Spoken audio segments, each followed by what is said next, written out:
नमस्कार, मैं डॉक्टर कंचन सिंह भारत होम्योपैथी में आप सभी का स्वागत करती हूँ। और आज के इस वीडियो में मैं बात करने वाली हूँ रिस्ट ड्रॉप के बारे में, उन पेशेंट के बारे में जिनको पैरालिसिस है और उनके रिस्ट में किसी भी तरीके की मूवमेंट नहीं है।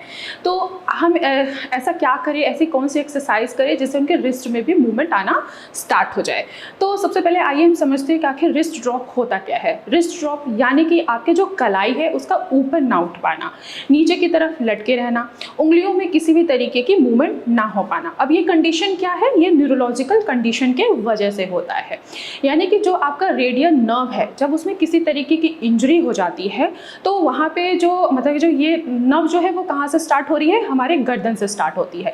गर्दन से लेके जो हमारे नीचे हाथ तक जो नसें होती हैं वो क्या करती हैं, हमारे नसें जो होती हैं वो पावर प्रोवाइड करती हैं, मस्कुलर पावर देती हैं। अगर इन्हीं रेडियल नर्व की अगर इंजरी हो जाती है तो हमारा जो रिस्ट जॉइंट है, ये जो हमारा रिस्ट है वो बिल्कुल ऐसे नीचे की तरफ लटका हुआ रहता है।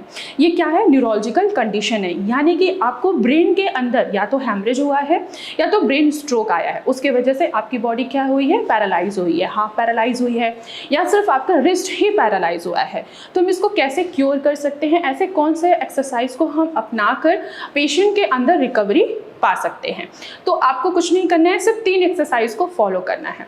पहला जो रिस्ट एक्सरसाइज है वो है हमारा रिस्ट एक्सटेंशन, यानी कि हमें ऊपर की तरफ ले जाना है अपने रिस्ट को। अब आपको क्या करना है कि आपको एक टेबल का इंतजाम करना है। आपके घर में छोटा टेबल होगा ही, आप इसको बैठ के भी कर सकते हैं और खड़े होके भी कर सकते हैं, जैसा पेशेंट कंफर्टेबल महसूस करे।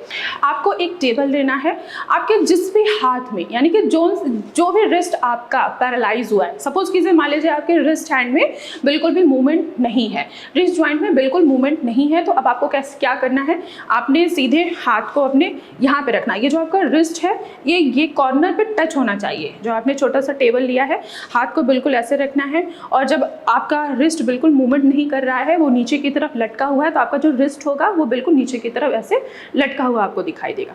अब आपको एक्सरसाइज में क्या करना है, आपको उठाने की कोशिश करना है, यानी कि रिस्ट एक्सटेंशन करना है, ऊपर की तरफ आपको ले जाना है।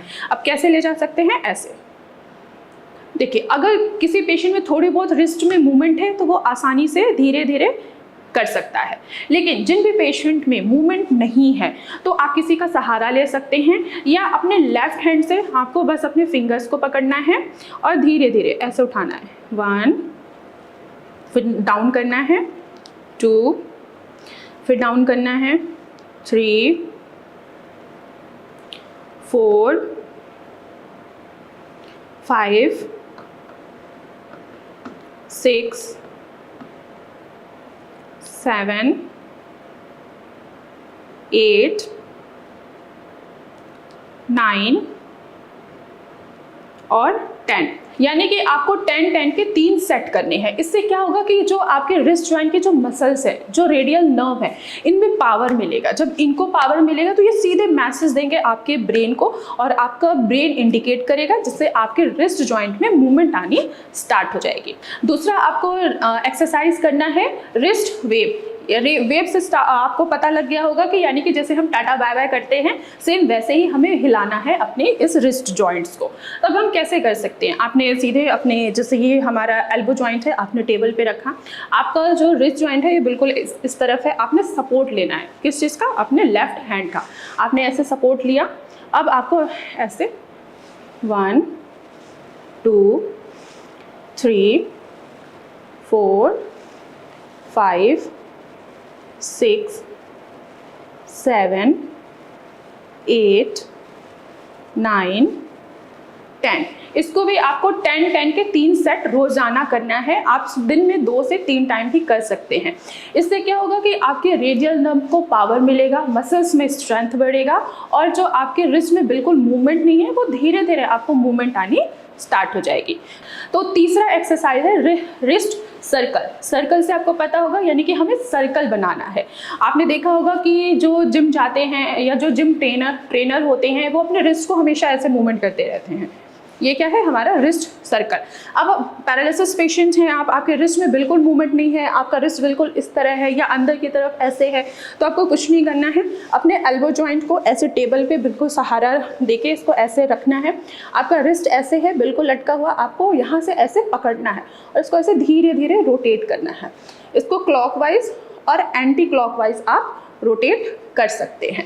आपको ध्यान रखना है कि आपका जो लेफ्ट हैंड है ये ज़्यादा सपोर्ट देके ना है, आपको जो भी मूवमेंट करनी है आपको खुद से करनी है, वो भी अपने राइट हैंड के सहारे। यानी कि जिस बाजू में आपकी पैरालिसिस हुई है, आपके राइट साइड में अगर रिस्ट आपका पैरालाइज हुआ है, तो आपको मूवमेंट क्या करनी है, खुद से करनी है। बस हल्का सा आपको सहारा लेना है अपने लेफ्ट हैंड का, बिल्कुल सेम ऐसे ऐसे घुमाना है आपको धीरे धीरे, यहाँ से सहारा लीजिए या यहाँ से पकड़ के ऐसे इसको रोटेट करिए। तो ये क्या हो गया, रिस्ट सर्कल। जब आप ये तीनों एक्सरसाइज फॉलो करते हैं, रोज़ाना करते हैं, तो आपको इम्प्रूवमेंट अच्छा दिखेगा और आपका जो रिस्ट जॉइंट है जो बिल्कुल मूवमेंट नहीं कर रहा है, फिंगर्स जो हैं वो बिल्कुल मूवमेंट नहीं कर रहे हैं, वो मूवमेंट करना स्टार्ट करने लगेंगे। तो आज की वीडियो में बस इतना ही, फिर मैं मिलूँगी नेक्स्ट वीडियो में। तब तक के लिए धन्यवाद।